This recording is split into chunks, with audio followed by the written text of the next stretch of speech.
Arteria Dahlan, PDI Perjuangan. Terakhir Pak Ketua, kita jaga polisi dengan sangat baik dan sangat terhormat. Tapi kejadian hari ini kita melihat ini jauh panggang dari api. Saya tadi sedih. Saya tidak melihat Polri sebagai polisinya rakyat. Paparannya seolah tidak ada apa-apa. Tapi satu nyawa hilang, satu nyawa yang harus menjadi tanggung jawab kepolisian dalam menjalankan fungsi kepolisian. Ini bukan biasa-biasa saja. Ini bukan baik-baik saja. Ini bukan tidak ada apa-apa. Tapi sensitivitas, kepedulian, nggak kelihatan. Bahkan dari ini kita bicara gestur. Teman-teman saya lihat di TV ini gayanya udah Pak Kepala rumah sakit, si Pak Supriyansa ngomong, mulutnya mencibir dan sebagainya. Iya kan? Kemudian juga saya nggak ngelihat seperti polisi yang dulu ya. Ini kita watawasaubil haq, watawasaubil sabr. Pastinya kami jaga polisi, tapi kalian juga kerja yang benar. Itu nggak ada, tidak ada sedikit pun untuk tidak melindungi kalian. Tapi jadilah polisi rakyat. Itu. Saya ingin tanya, kejadian ini teman-teman, ini nggak bisa hanya cukup sama almarhum. Kita semua bisa begini. Diperlakukan yang seperti ini.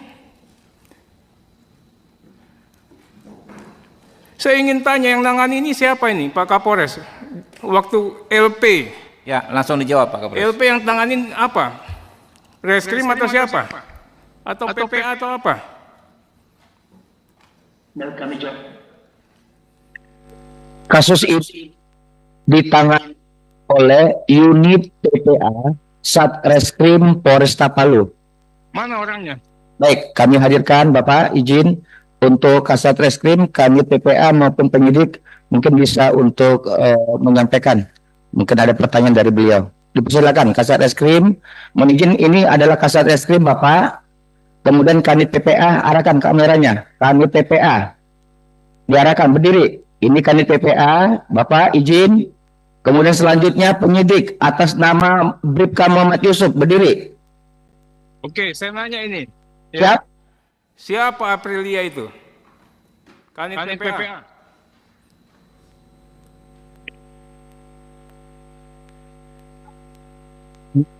Siapa Aprilia? Pelapor itu siapa? Aprilia itu adalah istri dari Bayu. Iya, siapa dia? Anak siapa? Atau orang dekat siapa? Tidak ada pimpinan. Dia datang sebagai warga negara melapor ke kepolisian dan kami layani sama seperti yang lain kemudian. Oke, saya catat ini ya. Ya. Dia orang biasa. Nanti kalau kita temukan informasi yang tidak orang biasa, saya minta dilakukan upaya kepolisian ya. Kemudian laporannya seperti apa itu KDRT-nya, pasal 44 itu?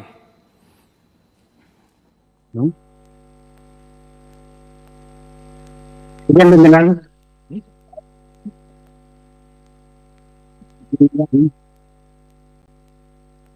Seperti apa Pak? rumah tangga. Perbuatan materialnya seperti apa itu? Dia tidak paham. Siap. Siap. Kekerasan dalam rumah tangga, pimpinan. Iya, kekerasan dalam rumah tangganya apa? Karena kan tadi nanti bicaranya nanti kita bicara tanggal 2 ini. Siapa? Siapa dia? Dia bukan dia pukul dia. Hah? Pimpinan. Tahu nggak? Perbuatan material apa ini? Nggak tahu. Oke, saya lanjut ini karena kita butuh cepet-cepet lah. Ya. beliau almarhum ini datang, ditangkap apa dia datang ke kantor polisi?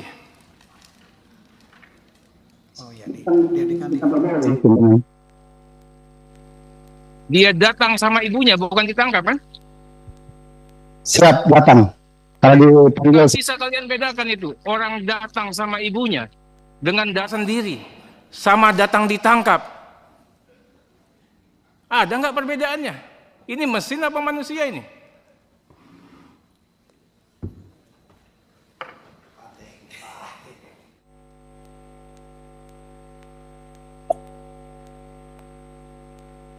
Oke. Diperiksa jam 10. Kemudian dilakukan penahanan jam 21 malam. Tadi dikatakan sama Pak Kapolres, wah itu kan itu hak untuk menangguhkan hak dari si terperiksa, terlapor. Tapi kami juga punya kewajiban, bukan kewajiban, punya hak untuk melakukan penahanan. Orang ini alamatnya jelas nggak? Ini saya katakan tadi, diantar ibunya. Kerja di BTN, apa iya dia mau melarikan diri? Menghilangkan barang bukti, saya tanyakan tadi, perbuatan materialnya seperti apa? Kan tidak mesti dikejar dari si pelapor. Kalau sudah punya cukup alat bukti.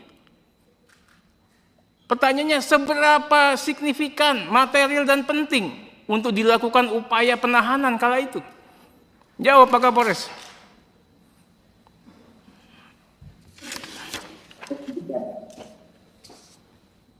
kami sampaikan surat penangguhan yang diajukan oleh ibu kandung yang bersangkutan. Tolong ditampilkan.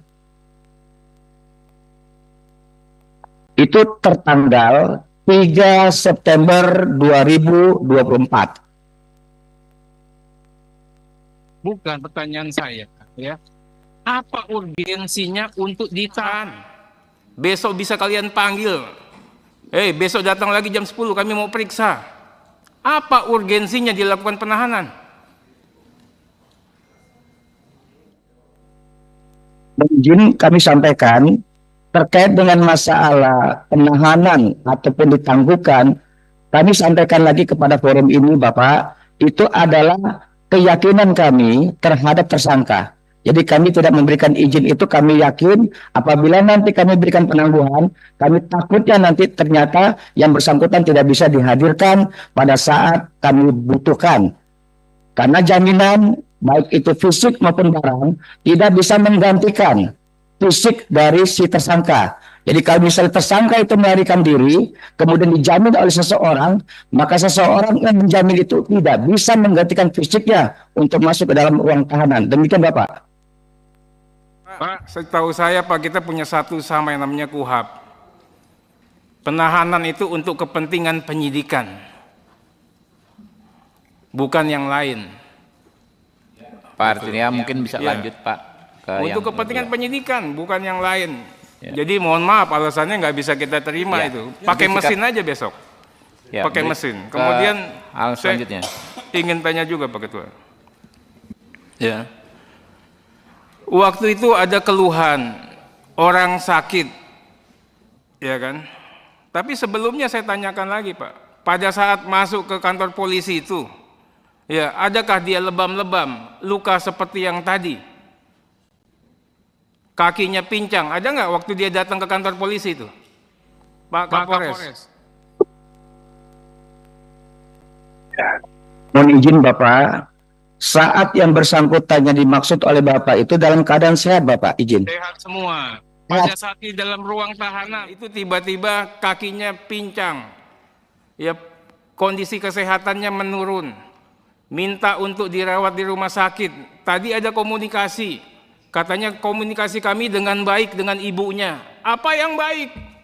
Wong ibunya minta bilang, "Kak, kalau sudah di rumah sakit kasih tahu ya." Tapi bukan, begitu udah dipulangin baru dikasih tahu, udah dipulangin Bu anak ibu, cukup dibantarkan. Ini yang saya katakan komunikasi, ini yang saya katakan polanya seperti apa. Kalau memang niatnya baik, begitu anaknya di rumah sakit, Bu anak ibu di rumah sakit, itu namanya komunikasi terjalin baik.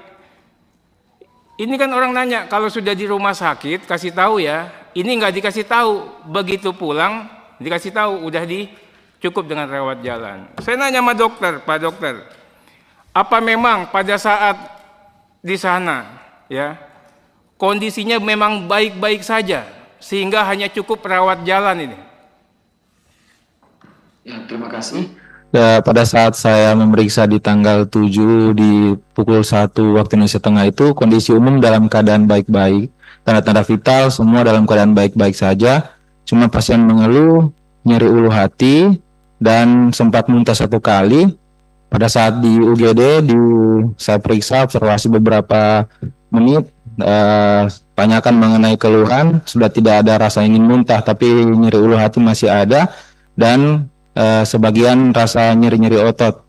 Nah, jadi dengan kondisi tersebut saya menarik kesimpulan bahwa pasien tidak memerlukan rawat inap untuk saat ini, cukup diberikan obat minum untuk menekan nyeri asam lambungnya dan mengurangi nyeri pada badannya seperti itu. Dikasih obat apa itu? Saya berikan obat antasida sirup, omeprazol tablet, dan juga obat natrium untuk menghilangkan rasa sakit. Menghilangkan rasa sakit ya, jadi painkiller itu ya. Betul ya? Iya, kurang lebih. Waktu saudara dokter periksa itu ya, bagaimana kondisi tubuh si almarhum? Adakah memar-memar, jalannya pincang? Kemudian ini kita minta apa adanya dijawab nih. Ya, pada saat itu kalau melihat memar, pada saat itu kan saya melihat area perut karena nyeri ulu hati. Jadi saya melakukan pemeriksaan di area perut, tidak ada tampak memar, dan juga di area bagian paha juga tidak ada tampakan memar. Cuma memang pada saat pemeriksaan nyeri tekan bagian ulu hati dan nyeri pada bagian otot ditekan. Menurut kemampuan dan pengetahuan terbaik saudara dokter, ya, memang yang dilakukan hal seperti itu memang wajar atau memang bisa disebabkan oleh kejadian-kejadian tertentu, seperti mungkin kekerasan, penganiayaan. Ya, untuk kalau sepengetahuan saya, nyeri pada otot biasanya terjadi jika ada aktivitas yang berlebihan, di mana saat sebelumnya orang ini misalkan tidak memiliki aktivitas seperti itu, terus mendapatkan aktivitas misalkan berolahraga. Nah, itu bisa menyebabkan nyeri pada otot. Bisa lah ya kalau sport jam berkali-kali ya nyari otot itu ya. Bagaimana? Sport jam berkali-kali ya bisa nyari otot juga itu ya. Pak arteria mungkin bisa dipersingkat Pak. Oke, Pak Pak. Wayan menunggu. Sebentar Pak ya. Pak Kapolresta. Ya, ini kan lucu. Tiba-tiba Bank BTN ngasih tahu yang bersangkutan almarhum meninggal. Tapi ibu korban minta konfirmasi 1 jam setelah Bank BTN, jawaban dari polisi tidak tahu. Ini bisa dijelaskan. Kapan meninggalnya? Kok bisa setelah memang kan tadi jam 6 sekian ya meninggal ya? Padahal ibunya nanya tuh setelah jam 6. Kok jawabannya tidak tahu itu? Mohon izin Bapak, kalau diperkenankan, kami bisa menyerahkan pertanyaan Bapak ini kepada penyidik pembantu yang memang langsung dengan Bapak, dengan almarhum. Boleh Bapak izin? Silakan Pak Kapolres. Nah, silakan. Pak Yusuf, penyidik pembantu. Siap. Izin. Mana? Ya, gambar, arahkan. Ya, di Zoom. Ya, dipersilakan. Ya. Siap, izin. Terima kasih pimpinan sidang. Terima kasih Pak Kapolda. Izin menjawab. Komunikasi kami kepada keluarga korban, terutama ibu almarhum, sangat intens. Kejadian pada tanggal hari Kamis, tanggal 12 siang itu, ibu korban datang menemui kami dan menyampaikan bahwa sudah menjenguk anaknya. Nah, setelah itu besoknya, malamnya, hari Jumat, hari Kamis malam Jumat, pada saat itu saya sedang melaksanakan piket di unit PPA Polres Palu. Setelah itu saya mendapatkan laporan dari piket tahanan, piket Tati, menyampaikan sekitar pukul 02.00, saya pada saat itu berada di dalam ruangan PPA, menyampaikan bahwa almarhum sedang sakit Dan saat itu saya juga bersama dengan piket langsung ke ruangan tahanan. Setelah mengecek, ternyata memang sakit, sehingga kami mengevakuasi, membawa almarhum ke Rumah Sakit Bayangkara. Setelah sampai di Rumah Sakit Bayangkara, kami menjaga sampai selesai. Kami Oke, Pak Yusuf saya tanya, waktu dibawa ke rumah sakit, siap. apakah kondisinya almarhum itu ada luka-luka seperti yang digambar yang tadi? Untuk luka-luka kami tidak melihat, pimpinan. Pada saat sampai di rumah sakit, sudah di IGD, saya sengaja angkat bajunya. Karena saya memang ingin melihat, ada apa. Saya angkat bajunya, terus saya foto, saya abadikan. Ada apa sebenarnya. Terus di kakinya juga saya foto, bajunya saya foto. Itu tidak ada tanda-tanda kekerasan. Dari penglihatan kasat mata saya. Izin, pimpinan.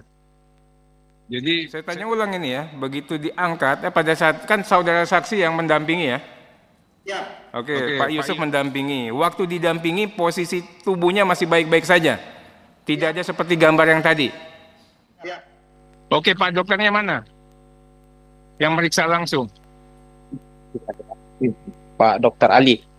Pak dokter, waktu dibawa sama Pak Yusuf, itu kondisi almarhum masih seperti yang dikatakan Pak Yusuf, memang abad atau memang ada yang seperti disampaikan Pak pengacara ini? Mohon pada saat diantar ke IGD memang sudah sesak hebat ya. Jadi pada Luka-luka dan sebagainya itu. kalau luka enggak ada yang saya dapat di IGD.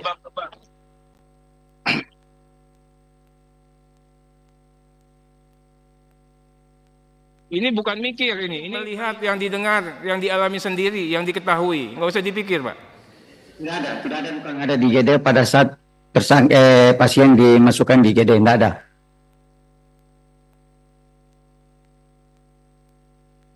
Pak Ketua, ini saya minta ya.